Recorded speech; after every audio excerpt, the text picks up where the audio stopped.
नमस्कार दोस्तों, मैं हूं आलोक और आप सभी का स्वागत है आपके अपनी YouTube channel AK for study में। तो दोस्तों, इस वीडियो में मैं आप सभी के लिए प्रोवाइड करने वाले हैं class 9 English model set 1 term 2 का कंप्लीट सॉल्यूशन। जी हां दोस्तों, आप लोगों का टर्म 2 का एग्जाम होने वाला है, उसके लिए मॉडल पेपर जारी किया गया है।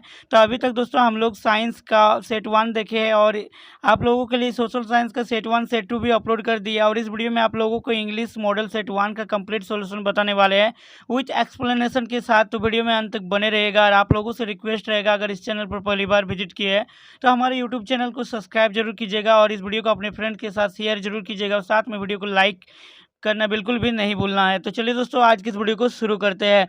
तो देखिए, इस वीडियो में हम लोग देखने वाले हैं क्लास 9 इंग्लिश मॉडल सेट 1 देख रहे हैं, और इसमें दोस्तों फुल मार्क्स जो कि 40 रहेगा और टाइम आपको 1 घंटा 30 मिनट का ही टाइम मिलेगा, यानी कि 1.5 घंटा का टाइम आपको दिया जाएगा। तो चलिए जनरल इंस्ट्रक्शन पहले देख लेते हैं कि आखिर इंग्लिश के पेपर किस प्रकार से रहेगा।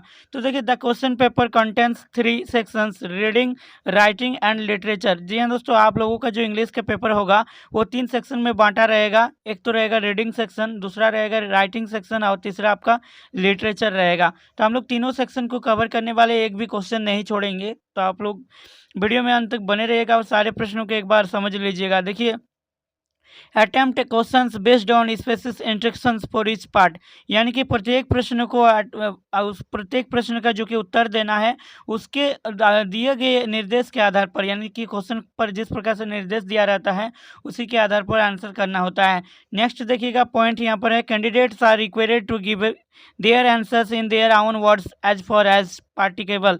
मतलब दोस्तों कि सभी विद्यार्थियों को यथासंभव अपने शब्दों में ही उत्तर देना है। उसके लिए यहाँ पर इंस्ट्रक्शन दिया हुआ है। और देखिए, total number of questions is 19, यानी कि यहाँ पर क्वेश्चन जो कि देखने को मिलेगा टोटल 19 क्वेश्चन रहेगा। तो चलिए हम लोग फर्स्ट पार्ट देखेंगे, जो कि आप लोगों के लिए है सेक्शन ए, रीडिंग पार्ट। इसमें से आपको 10 मार्क्स मिलेगा। तो यहाँ पर देखिए, read the passage carefully and answer any 5 of the flowing question, 2 into 5 that means 10। तो प्रत्येक 2 नंबर के क्वेश्चन रहेगा और 5 क्वेश्चन का आंसर देना है इस पैसेज को पढ़कर। तो इस पैसेज को आप लोग पढ़ लीजिएगा, मैं यहाँ पर नहीं पढ़ूंगा। चलिए मैं इसको डायरेक्ट यहाँ पर आंसर आप लोगों के लिए करके रखे हैं। तो देखिए, यहाँ पर सेक्शन ए रीडिंग में हम लोग फर्स्ट क्वेश्चन देखेंगे, what do people think in every country, यानी कि प्रत्येक देश के जो लोग हैं वो क्या सोचते हैं।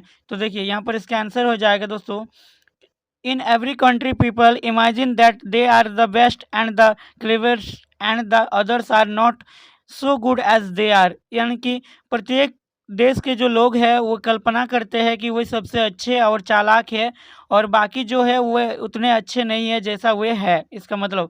नेक्स्ट क्वेश्चन देखिएगा, what do many Indians imagine, यानी कि प्रत्येक, यहाँ पर देख सकते हैं मैनी इंडियंस बोला है, यानी कि अनेक भारतीय क्या कल्पना करते हैं। तो देखिए, इसका आंसर हो जाएगा many Indians, according to passage, जो पैसेज दिया हुआ है दोस्तों उसके आधार पर, many Indians imagine that India is in many ways the greatest country in the world. मतलब इसका मतलब होता है कि दोस्तों अनेक भारतीय ये कल्पना करते हैं कि भारत कई मायनों में विश्व का सबसे अच्छा देश है। चलिए इसका नेक्स्ट क्वेश्चन देखिएगा, question number 3, what must we do, मतलब हमें क्या करना चाहिए, हमें क्या करना चाहिए। तो देखिए, we must take good wherever, यानी कि हमें वो सभी चीज़ हमें ग्रहण करना चाहिए, वो अपने पास रखना चाहिए। वेर एवर वी फाइंड, जहाँ हम वो पाते हैं क्या, एंड ट्राई टू रिमूव, मतलब जो भी हम लोग अच्छी चीज़ पाएंगे उसे हमें अपने पास रखना है। And to remove the bad wherever, जहाँ भी बुरा चीज़ देखने को मिलता है उसे तुरंत रिमूव कर देना है, इट मे बी, जितना वो पॉसिबल हो पाए। चलिए नेक्स्ट क्वेश्चन देखिएगा, question number 4, what does a man possess, यानी कि एक व्यक्ति के पास क्या होते हैं। तो इसका आंसर देखिएगा दोस्तों, ए मैन पोसेस, यानी कि एक व्यक्ति के पास, a man who has not, यहाँ पर देखिएगा दोस्तों नॉट नहीं होगा, ये गलती से नॉट हो गया है, बट इसको करेक्ट कर लीजिएगा। A man who has got some good and some bad qualities, यानी कि एक व्यक्ति के पास कुछ अच्छाई तो कुछ बुराई भी गुण होते हैं। किसी भी व्यक्ति के पास या तो पूरा बुरा ही गुण नहीं होता, पूरा बुरा नहीं होते, पूरा अच्छा भी नहीं होता, कुछ बुरा भी होता है और कुछ अच्छा भी क्वालिटी रहता है। तो यहाँ पर नॉट नहीं होगा, बाकी ये आंसर आप लोग कर सकते हैं, इसको करेक्ट कर लीजिएगा। क्वेश्चन नंबर 5 देखिएगा, choose the antonyms of worst and few from the given passage, मतलब जो दिया हुआ पैसेज उसके आधार पर वर्स्ट जो है, वर्स्ट मतलब होता है दोस्तों बेकार, मतलब बेकार, वहाँ पर कुछ भी अच्छा नहीं। तो इसका जो कि एंटोनम्स लिखना है। एंटोनम्स मीन्स होता है ऑपोजिट, यानी कि विलोम शब्द लिखना है। तो एंटोनम्स ऑफ वर्स्ट का हो जाएगा गुड, यानी कि बेकार का क्या होगा, अच्छा, इसका ऑपोजिट। और फ्यू, फ्यू मीन्स क्या होता है, अल्प, कम। तो एंटोनम्स ऑफ फ्यू, फ्यू का क्या होगा, मैनी। यहाँ पर पैसेज पर भी यूज हुआ है, आप लोग पढ़ सकते हैं। क्वेश्चन नंबर 6 देखिएगा, make sentences with the given words, यानी कि जो वर्ड दिया हुआ है उसके आधार पर सेंटेंस बनाने बोला है, वाक्य बनाना है। तो देखिए पहला प्राउड, प्राउड मीन्स क्या होता है, गर्व करना, गर्व। देखिए I am proud of my country, मुझे अपने देश पर गर्व है। नेक्स्ट देखिएगा कंट्री, कंट्री का बनाना है, कंट्री मीन्स क्या होता है, देश। तो इंडिया इज आवर कंट्री या फिर आई लव माई कंट्री, आपके अकॉर्डिंग वो बना सकते हैं। नेक्स्ट क्वेश्चन देखिएगा, question number 7, give a suitable title for the given passage. तो देखिए दोस्तों, लव फॉर कंट्री ये आपके अकॉर्डिंग लिखना है, आपको जो सटीक लगे, सुटेबल लगे वो लिख सकते हैं, बट लव फॉर कंट्री भी होगा क्योंकि देश के बारे में, यहाँ पर देश के प्यार के बारे में बात किया जा रहा है, तो यहाँ पर लिख सकते हैं। अब चलिए सेक्शन बी देखेंगे, राइटिंग सेक्शन, और इसमें आपको 10 मार्क्स मिलेगा। तो देखिए अटेम्प्ट एनी टू, यहाँ पर राइटिंग सेक्शन में आपको 2 ही क्वेश्चन अटेम्प्ट करना है, जिसके लिए 5-5 करके 10 नंबर मिलेगा। तो क्वेश्चन नंबर 8 क्या बोल रहा है, देखिए write an application to the headmaster of your school, अपने स्कूल के प्रधानाध्यापक के एक पत्र लिखिए, किसके लिए, requesting him to provide computer learning facility in your school, आपके स्कूल में कंप्यूटर लर्निंग फैसिलिटी के लिए एक आवेदन पत्र अपने स्कूल के प्रधानाध्यापक को लिखे। तो आंसर देखिएगा दोस्तों, आपको किस प्रकार से लिखना है, जैसा मैं बता रहा हूँ ठीक उसी प्रकार। सबसे पहले यहाँ पर देखिए किसको लिखने बोला था, टू द हेडमास्टर, तो यहाँ पर सबसे पहले टू लिखिएगा। उसके बाद यहाँ पर ध्यान दीजिएगा, आपका एक भी मार्क्स नहीं कटेगा अगर इस तरह से लिखते हैं तो। कॉमा, यहाँ पर कॉमा दीजिएगा और जस्ट उसके नीचे लिखिएगा headmaster, the headmaster, to the headmaster. उसके बाद उसके नीचे आपका हो जाएगा स्कूल का नाम, आप जिस भी स्कूल में पढ़ते हैं, जैसे मैं यहाँ जिस स्कूल में पढ़ा हूँ वहाँ पर उस स्कूल का नाम दिया हूँ, जैसे UHS यानी कि उत्क्रमित हाई स्कूल गांधो दुमका, यहाँ पर देख सकते हैं।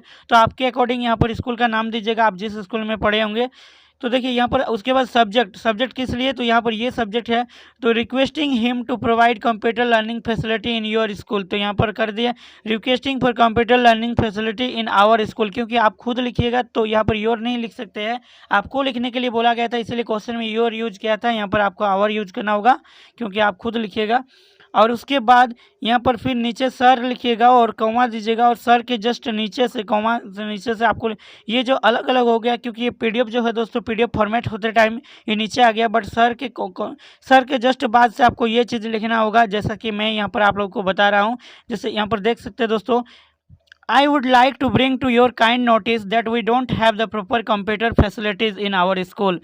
मैं आपका ध्यान इस ओर लाना चाहता हूं कि we don't have the proper computer facilities in our school, कि हमारे स्कूल में कंप्यूटर शिक्षा का एक निश्चित फैसिलिटी नहीं है। बिकॉज ऑफ दिस, इसके बिना we are not gaining knowledge as this computers have old version, मतलब कंप्यूटर के पुराने वर्सन होने के चलते इससे हम लोग अत्यधिक नॉलेज गेन नहीं कर पा रहे हैं, प्राप्त नहीं कर पा रहे। बिकॉज ऑफ दिस, और इसके बिना we can not do efficient training, और इस प्रयोगशाला में हम लोग अच्छे प्रयोग अच्छे नहीं ले पा सकते हैं। And many student will not be able to cope with the development they have to pursue in the future, और बहुत सारे विद्यार्थी भविष्य में देश के विकास में या फिर अपने विकास में एबल टू, यहाँ पर कोप देखिएगा, एबल टू कोप मतलब होता है कि विकास में वो भागीदारी या विकास का भागीदारी नहीं हो सकते हैं। There should be trained personnel required in labs, इसके लिए लैब्स होना चाहिए और पर्सनल ट्रेंड होना चाहिए उसके लिए, यानी कि अध्यापक रहे। कंप्यूटर बेसिकली बात है, कंप्यूटर लर्निंग अगर फैसिलिटी रहेगा तो उसके लिए टीचर भी चाहिए। And computers are nowadays an important thing in our daily life, और कंप्यूटर जो है दोस्तों वो हमारे दैनिक जीवन में ये बहुत ही इम्पोर्टेंट महत्वपूर्ण वस्तु है अभी का समय में। और इसीलिए I therefore request you to make ability of the facility of the computers for the student, और तो मैं आपसे अनुरोध करता हूं कि सभी विद्यार्थियों के लिए कंप्यूटर शिक्षा उपलब्ध कराने की कृपा करें। और यहाँ पर नीचे लिख देना है योर्स ऑबिडेंटली, मतलब आपका आज्ञाकारी, उसके बाद आपका नाम, जैसे मेरा नाम लिख दिया आलोक कुमार दे, यहाँ पर क्लास, आपका क्लास लिख दीजिएगा। Letter to your friend inviting him to spend summer vacation with you, मतलब एक पत्र लिखे, अपने मित्र को एक पत्र लिखे जिसमें गर्मी की छुट्टी का जो कि आपके साथ बिताने का वर्णन हो। तो बिताने के लिए गर्मी का छुट्टी जिसमें बिताइएगा तो उसके लिए एक आवेदन लिखना है, अपने मित्र को इनवाइट आमंत्रण पत्र लिखना है। तो किस प्रकार से लिखिएगा, जब भी अपने रिलेटिव को एक पत्र लिखिएगा तो उसमें एक चीज़ ध्यान दीजिएगा, कर्नर में लेफ्ट साइड ऊपर में सबसे पहले यहाँ पर सेंटर का एड्रेस होता है, यानी कि आप लिख रहे हैं तो आपका एड्रेस रहेगा। जैसे हम लिखे सिद्धपहाड़ी दुमका नियर बजरंगबली मंदिर, उसके बाद नीचे आपका डेट रहेगा, किस डेट को लिख रहे हैं, इसी फॉर्मेट में जिस फॉर्मेट में यहाँ पर लिखे है। देखिए मैं अपने मित्र को लिख रहा हूँ जिस प्रकार से, ठीक उसी प्रकार से आपको एग्जाम में ये क्वेश्चन पूछा जाएगा तो लिखना है। जैसे डियर तौसीफ मतलब होता है प्रिय Tausif, I am very glad to know that your school has close for the summer vacation and our summer vacation has already started. मतलब दोस्तों मैं यह जानकर बहुत खुश हुआ कि तुम्हारा स्कूल जो है गर्मी के छुट्टी के लिए छुट्टी हो गया, and our summer vacation has already started, और हमारा भी गर्मी का छुट्टी शुरू हो चुका है। I think you are the same condition, मैं सोचता हूँ तुम भी इसी स्थिति में हो। So I have written this letter to invite, इसलिए मैं तुम्हें एक पत्र लिख रहा हूँ आमंत्रण के लिए। You to spend your vacation मतलब तुम्हारा जो छुट्टी है मेरे साथ बिताने के लिए, विथ मी मेरे साथ, इन शिमला, कहाँ पर, शिमला में। Let us enjoy this vacation together, तो आओ चले हम लोग इस छुट्टी को एक साथ बिताते हैं। Come up without any delay, बिना किसी देरी किए जल्दी से आओ। There we will us enjoy, और वहाँ पर हम लोग पूरा एंजॉय करेंगे, आनंद करेंगे। दिस वेकेशन टुगेदर, एक साथ इस छुट्टी को। So come up without any delay, ये वाला लाइन तो बोल यहाँ पर देख सकते हैं। देयर वी विल बात, तो वहाँ वी विल बात मतलब हम लोग वहाँ नहाएंगे, स्विम तैरेंगे, and fish in the river boat, और मछली पकड़ेंगे नदी में और बोटिंग करेंगे। I assure you that this will be an enjoyable experience for you, मैं ये भरोसा दिलाता हूँ कि तुम्हारे लिए ये सबसे सुखद अनुभव रहेगा मेरे साथ समर वेकेशन बिताने का। आई think you will our my request, मैं सोचता हूँ, मुझे उम्मीद है, यानी कि यहाँ पर बोल सकते हैं मैं सोचता हूँ कि तुम मेरे रिक्वेस्ट को, तुम मेरे इस आमंत्रण को स्वीकार करोगे। I am waiting for you, मैं तुम्हारे लिए इंतजार कर रहा हूँ। Give my wishes to your parents, मेरी शुभकामनाएं अपने माता पिता को देना। योर लवली फ्रेंड, तुम्हारा अपना मित्र, यहाँ पर आलोक कुमार जैसे मेरा नाम, तो यहाँ पर आपका नाम लिख दीजिएगा। चलिए ये क्वेश्चन हो गया। अब क्वेश्चन नंबर 10 देखिए क्या बोला है दोस्तों। Right a paragraph on the importance of time और वैल्यू ऑफ ट्रीज, यानी कि आपको एक पैराग्राफ लिखना है, या तो आप इम्पोर्टेंस ऑफ टाइम पर लिखिए, टाइम का जो कि महत्वपूर्ण, समय का महत्व इस पर लिखिए, या फिर वैल्यू ऑफ ट्रीज, पेड़ों का महत्व इस पर लिखिए। तो इसमें से जो भी लिखिए, तो जैसे दोनों लिख दिए है, आपको जो अच्छा लगे। तो देखिए इम्पोर्टेंस ऑफ टाइम यानी कि समय का महत्व। देखिए इन वंस लाइफ मतलब किसी के जीवन में, time is the most important factor that can make him और हर ए सक्सेसफुल, समय ही एकमात्र वो कारक है जो किसी को भी उसे या फिर उसे एक सफल इंडिविजुअल यानी कि सक्सेसफुल सफल व्यक्ति बना सकते हैं। Time goes fairly with our lifes and makes a huge impact, समय भी हमारे जीवन के साथ साथ बीतता चला जाता है और ये बहुत बड़ा एक इम्पैक्ट है। वी कैन नॉट डेनी और इग्नोर, इस चीज़ को हम लोग कभी भी इग्नोर या फिर डिने नहीं कर सकते। It as there a famous saying, इसलिए इसके लिए एक बहुत ही महत्वपूर्ण कहावत है। Time and tide wait for none, समय और ज्वार किसी के लिए नहीं रुकता है। So instead we must give importance to the time, इसीलिए हमें समय को सबसे ज़्यादा महत्वपूर्ण देने की आवश्यकता है। इन ए पर्सनस लाइफ, किसी व्यक्ति के जीवन में, the value of time is started from the moment he or she wakes up in the morning till the moment he or she goes to bed at night, मतलब किसी के भी जीवन में, किसी व्यक्ति के जीवन में उसका समय शुरुआत होता है मॉर्निंग के सुबह उठने से सुबह उठने से, और शाम को रात को बेड में जाने से उसका समय इतना ही समय में बीत जाता है। दिस वैल्यू ऑफ टाइम, और समय का यह कीमत, will reflect on their respective professions and being punctual to our profession is a basic, और समय का ही महत्वपूर्णता अगर हम लोग ध्यान देंगे तो इससे हम लोग का क्या होगा, बेसिक होगा। एंड द मोस्ट इम्पोर्टेंट, और सबसे महत्वपूर्ण पार्ट है, if we do all our works in time, अगर सबसे महत्वपूर्ण बात यह है कि अगर हम लोग हर काम अपने समय पर करेंगे, then there will be no backlogs, तो इस प्रकार से कोई भी tension, and life will be very smooth, that there will be no extra pressure of completing our work in time, और किसी भी समय को पूरे करने के लिए कोई भी प्रेशर नहीं रहेगा। If a person is punctual about the time, अगर कोई भी व्यक्ति समय को लेकर स्थिरता रहते हैं, निश्चिंत रहते हैं, then that person's good character is reflected to other people, तो वो जो व्यक्ति है दूसरे की तुलना में बहुत ही चरित्रवान होते हैं। Showing his or her dedication the patience the maintain or hours timely helps us to acquire qualities like being responsible and dedicated to our works. और इस तरह से अगर हम लोग टाइम्स का महत्वपूर्ण देंगे, टाइम को महत्वपूर्ण करें, तो इससे हम लोग रेस्पॉन्सिबल होंगे, किसी भी काम को समय पर करने के लिए डेडिकेटेड रहेंगे। Time management discipline to our lifes, टाइम को मैनेजमेंट करना ये सबसे बड़ी अनुशासन है हमारे जीवन के लिए। And these are the treat for attending a successful and worthy life. और एक बेकार के जीवन बिताने से कुछ नहीं होगा, समय को महत्वपूर्ण देने से सक्सेस मिलेगा। नेक्स्ट यहाँ पर देख सकते हैं दोस्तों, वैल्यूज ऑफ ट्रीज, यानी कि पेड़ों का महत्व। पेड़ों का अब देखिए trees are the very important to save nature. पेड़ जो होते हैं प्रकृति को बचाने के लिए बहुत ही इंपॉर्टेंट होते हैं।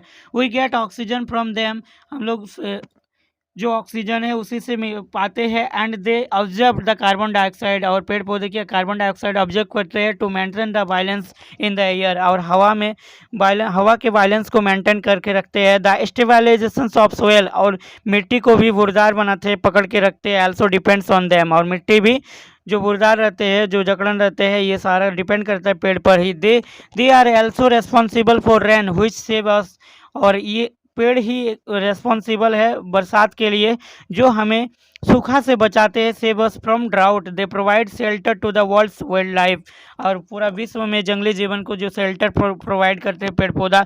We get materials for tools, और हम लोग टूल्स के लिए मटेरियल्स प्राप्त करते हैं। And shelter from the trees, और पेड़ से चमड़ा, पेड़ का जो पट्टा वगैरह जो बनता है दोस्तों। Not only this but also they gives gains and fruit to it, सिर्फ इतना ही नहीं, पेड़ पौधा हमें अनाज, फल और खाने को बहुत कुछ देते हैं। तो ये था दोस्तों आपका सेक्शन, जो राइटिंग सेक्शन कंप्लीट हो गया। चलिए अब सेक्शन सी देखेंगे, लिटरेचर, जो कि आपकी पाठ्य पुस्तक का रहेगा 20 मार्क्स के लिए। 3 × 5 दैट मीन्स 15 मार्क्स के लिए पूछा जाएगा। तो यहाँ पर देख सकते हैं, attempt any 5, question number 11 and question number 12 are compulsory, मतलब ये दोनों को जवाब देना ही है। तो यहाँ पर देखिए एक एक्सट्रैक्ट दिया हुआ है, एक स्टंजा दिया हुआ है, read the given stanza and answer the question that follow. तो यहाँ पर पूछा गया है, इस स्टंजा को पढ़ सकते हैं। ये जो स्टंजा है, अब name the poem from the where this extract has been taken, मतलब ये जो एक्सट्रैक्ट है कौन सा पोएम से लिया गया है। तो नो मैन आर फॉरेन, इसका आंसर हो जाएगा ये पोएम से लिया गया है। नेक्स्ट क्वेश्चन पूछा था, who has written these lines, मतलब ये जो पोएम है किसके द्वारा लिखा गया है। तो जेम्स किरकॉप, इसको याद रखिएगा। Next question, choose a word from the stanza which means pollute. Pollute का मीन्स होता है प्रदूषित या फिर अशुद्ध बोल सकते हैं। और डिफाइल, डिफाइल मीन्स होता है प्रदूषित और अशुद्ध हो जाते हैं, तो इसका आंसर डिफाइल हो जाएगा। Question number 12, read the extract given below and answer the question that follow.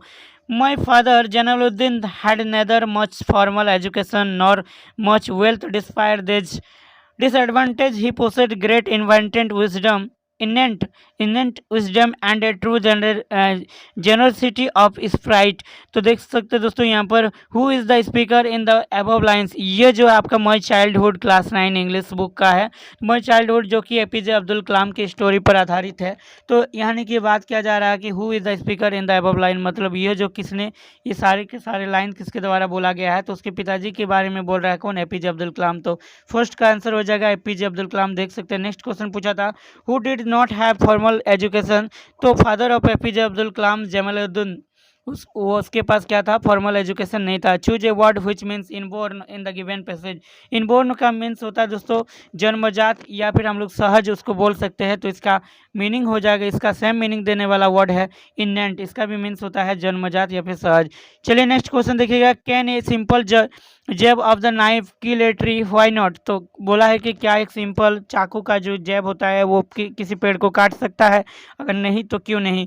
तो देखिए, no a simple jab of the knife does not have the ability to kill the trees, मतलब एक चाकू के जो खुरदार जो धार रहते हैं वो सिंपल धार वो एक पेड़ को नहीं काट सकते हैं। It has to go through various process, इसके लिए बहुत ही अलग अलग प्रोसेस होते हैं। It is if its root is not, अगर यह इसकी जड़ों तक नहीं काटा जाए, रिमूव्ड फ्रॉम द अर्थ, अगर अर्थ से अगर उसके जड़ को नहीं हटाया जाए, इट विल स्प्राउट अगेन, तो वो पेड़ फिर से दोबारा खड़ा हो जाएगा, दोबारा हो जाएगा वहाँ पर। तो इसी प्रकार से सारे के सारे क्वेश्चन आंसर यहाँ पर कर दिए हैं। ज़्यादा मैं इस वीडियो पर चर्चा नहीं करूँगा, नहीं तो वीडियो लेंथी हो जाएगा। आप लोग देख लीजिएगा, एक भी क्वेश्चन नहीं छोड़े यार, एकदम करेक्ट आंसर है यार, इसके लिए कोई भी टेंशन वाली बात नहीं है। अगर इस वीडियो को पाना चाहते हैं, इस मटेरियल को पाना चाहते हैं, तो हमारा ऑफिशियल वेबसाइट विजिट कीजिएगा गूगल पर जाकर सर्च कीजिएगा www.akforstudy.blogspot.com। वहाँ पर सिर्फ यही नहीं बल्कि जितने भी सब्जेक्ट का अभी तक मैंने मॉडल पेपर सोल्यूशन कराया है सभी का मिल जाएगा, चाहे क्लास 9 11 सभी का मिल जाएगा। तो मिलते हैं नेक्स्ट वीडियो में, तब तक के लिए take care, thanks for watching and जुड़े रहिएगा चैनल पर नेक्स्ट वीडियो के लिए।